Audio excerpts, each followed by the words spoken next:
तो दोस्तों आज की इस वीडियो में हम बात करेंगे नैंड्रोलोन डेकोनेट इंजेक्शन के बारे में। तो दोस्तों इस इंजेक्शन के फ़ायदे क्या हैं या फिर कौन कौन इसको यूज़ करते हैं और क्या क्या हमको सावधानियां बरतना चाहिए, क्या क्या साइड इफ़ेक्ट हैं, तो सारी जानकारी दूंगा। तो वीडियो में जो है शुरू से लेकर आखिरी तक बने रहेगा, नहीं तो आपको समझ में नहीं आएगा।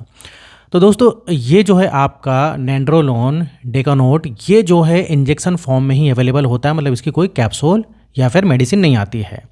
और ये जो है बहुत सारे जो है हम बोलें तो एमजी में अवेलेबल है, जैसे कि 25, 50, 100, 200, 250 एमजी तक भी ये अवेलेबल है।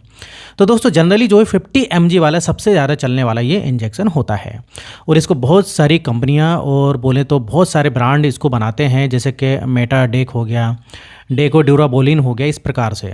और देखिए अगर प्राइस के बारे में बात करूं तो एमजी के हिसाब से इसका प्राइस है, अगर आप 50 एमजी का लेते हो तो करीब जो है आपको 400 के आसपास मिल जाएगा। वो कंपनी के अनुसार जो है रेट ऊपर नीचे होते हैं।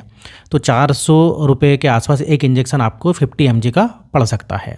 तो आप कोई भी अच्छी ब्रांड का ये इंजेक्शन ले सकते हो, बहुत सारे जो है मार्केट में अवेलेबल हैं ये। तो देखिए दोस्तों अगर हम इसके यूज़ के बारे में बात करें तो ये जो है एक स्टेरॉयड इंजेक्शन है, जो कि एंड्रोजन क्लास का या फिर एनाबोलिक क्लास का जो है स्टेरॉयड इंजेक्शन होता है। अब ये जो है सबसे ज़्यादा यूज़ में लिया जाता है, जैसे कि ऑस्टियोपोरोसिस हो गया है। तो ऑस्टियोपोरोसिस में क्या हो जाता है कि आपकी हड्डियाँ कमज़ोर हो जाती हैं, आपकी हड्डियों की डेंसिटी जो है कम हो जाती है, जिससे कि हड्डियों का टूटने का या फ्रैक्चर होने का खतरा बना रहता है। तो दोस्तों जनरली होता क्या है कि ओल्ड एज में या फिर बोलें तो ख़ास तौर से लेडीज़ों में मीनोपॉज जब होता है तो उसके बाद उनकी क्या होती हैं, हड्डियाँ कमज़ोर होने लगती हैं। तो ओल्ड एज में या जिन लेडीज़ों को मीनोपॉज के कारण हड्डियाँ या फिर बोलें तो ऑस्टियोपोरोसिस जो हो गया है, उसमें ये मेडिसिन डॉक्टर चलाते हैं। एक प्रकार से बोलूँ तो ये कैल्शियम के लेवल को भी बढ़ाने का ये जो है इंजेक्शन काम करता है या फिर कैल्शियम के लेवल को मेंटेन करता है। अब इसके अलावा देखिए इसके यूज़ और भी हैं, जैसे कि मसल्स को मजबूत करने में ये इंजेक्शन मदद करता है। मसल्स को मजबूत करना है, बढ़ाना है तो जिम जाते हैं, कई बार आपने देखा होगा जो बॉडी बिल्डर होते हैं जिनका काम ही है भाई ये, जो कि प्रोफेशनल बॉडी बिल्डर होते हैं, वो भी कई बार इस इंजेक्शन को लेते हैं। और स्पोर्ट्स जो खेलते हैं, स्पोर्ट्स वाले पर्सन, एथलीट्स जो हो गए, जो दौड़ वगैरह लगाते हैं, वो भी इसको लेते हैं, क्योंकि इस इंजेक्शन को लगाने से क्या होता है भाई, स्टेमिना बढ़ जाती है। तो इस प्रकार से भी इसको यूज़ में लेते हैं। एक प्रकार से बोले तो ये टेस्टोन लेवल को भी बढ़ाता है आदमी लोगों में, मेल लोगों में ये टेस्टोन लेवल को बढ़ाने का काम करता है। तो इसलिए जो स्पोर्ट्स खेलते हैं, जिम जाते हैं, कई बार इस इंजेक्शन को लेते हैं। तो देखिए इसके अलावा हम बात करें तो रीनल प्रॉब्लम है, किसी को किडनी की डिजीज़ है, उसमें इस इंजेक्शन का यूज़ होता है। अब होता क्या है कि अगर आपको कोई किडनी की बीमारी है तो उस कारण आपको एनीमिया हो जाता है, खून की कमी हो जाती है। अगर उस कारण किडनी की बीमारी के कारण एनीमिया होता है तो उसमें भी इस इंजेक्शन का यूज़ में लिया जाता है और ये खून को बढ़ाता है और आपके आरबीसी को भी बढ़ाने का काम करता है। इसके अलावा ये महिला लोगों में जो ब्रेस्ट कैंसर होता है उसमें यूज़ में लिया जाता है, उसमें भी डॉक्टर इसको जो है देते हैं या लगाते हैं।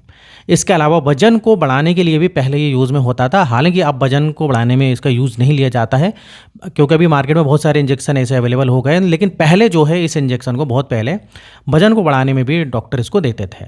या फिर हम बोले तो इसका एक प्रकार से साइड इफ़ेक्ट होता है, अगर ये इंजेक्शन लेते हो तो इससे वजन भी आपका बढ़ सकता है, ऐसा भी हम बोल सकते हैं। तो जो इसके दोस्तों मेन फ़ायदे थे जिन जिन में ये यूज़ होता है मेनली, उसके बारे में मैंने आपको बता दिया है। अब इधर बात आती है डोज के बारे में, कैसे इसको लगाना होता है, यूज़ में लिया जाता है। तो देखिए हफ्ते में केवल एक बार इसको लगाना होता है और इसको आईएम दिया जाता है, इंट्रामस्कुलर मांसपेशियों में लगाया जाता है, कूल्हे की जो मसल्स है उसमें लगाया जाता है इसको हफ्ते में एक बार। अब इसको कौन कौन यूज़ कर सकते हैं, तो मेल फीमेल बच्चे सभी में यूज़ में लिया जाता है, लेकिन प्रेगनेंसी में इसको यूज़ में नहीं लिया जाता है। अब बच्चे भी जो 2 साल से बड़े हैं, अगर उनको बीमारी होती तब यूज़ में लिया जाता है। ऐसा नहीं कि कुछ भी है तो बच्चों को लगा दिया, ऐसे यूज़ में नहीं लिया जाएगा। कोई बीमारी है तो डॉक्टर इसको दे सकते हैं, लेकिन वो भी 2 साल से ऊपर का बच्चा है तो उसमें जैसे कि 25 mg इस प्रकार से इंजेक्शन लगा सकते हैं अगर कोई ऐसी बीमारी है तो। अब इसको कब तक जो है यूज़ में लिया जाता है, तो ये डिपेंड करेगा कि आपकी प्रॉब्लम क्या है, बीमारी क्या है। जनरली दोस्तों 1 से 1.5 महीने जो जनरल जो इसके डोज है 1 से 1.5 महीने तक इसको दिया जाता है। अब थोड़ा सा हम साइड इफ़ेक्ट के बारे में बात कर लेते हैं। तो साइड इफ़ेक्ट में सूजन आ सकती है, ब्रेस्ट एनलार्जमेंट हो सकता है, एक्ने, पिंपल्स, उल्टी हो सकती है, शरीर में खुजली, ईचिंग, रैशेस टाइप से हो सकता है। आपके हो सकता है कि पैरों में स्वेलिंग आ जाए, जो एंकल होते हैं, फीट होते हैं, उसमें स्वेलिंग वगैरह आ जाए। उधर जो है फ्लूइड जमने लगे, मतलब फ्लूइड जो है डिपॉजिट होने लगेगा, जिस कारण स्वेलिंग आ जाएगी। तो इस प्रकार से इसके जो है साइड इफ़ेक्ट आपको देखने को मिल सकते हैं। अब देखिए इधर जो है हम बात करें कोई दूसरी मेडिसिन इसके साथ ले सकते हैं कि नहीं, तो देखिए जो डॉक्टर अगर इसके साथ कोई दूसरी मेडिसिन दे रहे हैं वो लेना होती है। लेकिन देखिए ये एक स्टेरॉयड का इंजेक्शन है, इसके अलावा और दूसरा अलग से स्टेरॉयड आपको जो है नहीं लेना है। हालांकि इस इंजेक्शन को बिना डॉक्टर की सलाह से नहीं लगाया जाता है, ये बात आप याद रखिए। अपनी मर्जी से कभी भी इसको मत लगाना, नहीं तो आपको इसके सीरियस साइड इफ़ेक्ट हो सकते हैं या फिर आपको इसकी हैबिट हो सकती है। तो इसको अपनी मर्जी से कभी भी इस इंजेक्शन को ना लगाएं। अब देखिए फ़ायदा कब तक मिलेगा, अगर जैसे कि आप मान लीजिए आप ये सोच रहे होंगे कि भाई डॉक्टर इसको लगाता है या देता है, तो देखिए फ़ायदा आपको करीब जो है 14-15 दिन में जो है 10-15 दिन में ही इसका जो है कुछ ना कुछ रिजल्ट आपको अपने शरीर में दिखने जरूर लगेगा। वो डिपेंड करेगा आपकी बीमारी पर भी, आपके प्रॉब्लम पर भी। अब देखिए कुछ मैं एडवाइस दूंगा अगर आप ये इंजेक्शन लगाते हो तो।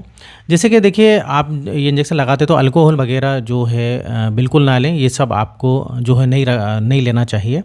इसके अलावा कुछ भी सीरियस आपको प्रॉब्लम लगती है आपको तो डॉक्टर से कंसल्ट करें, या फिर देखिए पहले से कोई किडनी या लीवर की बीमारी है तो डॉक्टर से ज़रूर बताना है, या पहले से कोई किडनी या लीवर की दवाई चल रही है तो ये चीज़ आपको बिल्कुल डॉक्टर से जो है कंसल्ट करना है, बताना है। तो दोस्तों इधर जो है वीडियो ख़त्म होता है। उम्मीद करता हूँ कि इस इंजेक्शन के बारे में काफ़ी जानकारी मिल गई होगी, और जानकारी पसंद आई तो जो है वीडियो को लाइक करिए। और इस टाइप से जो है मैं हेल्थ से संबंधित वीडियो बनाते रहता हूँ जो कि आपके काफ़ी काम के रहते हैं। तो अगर आपने अभी तक मेरे चैनल को सब्सक्राइब नहीं किया तो चैनल को सब्सक्राइब कर लें। तो फिर मिलेंगे नेक्स्ट वीडियो में, जब तक आप देखते रहिए और बने रहिए आपके अपने चैनल में नॉलेज फॉर इंडियन।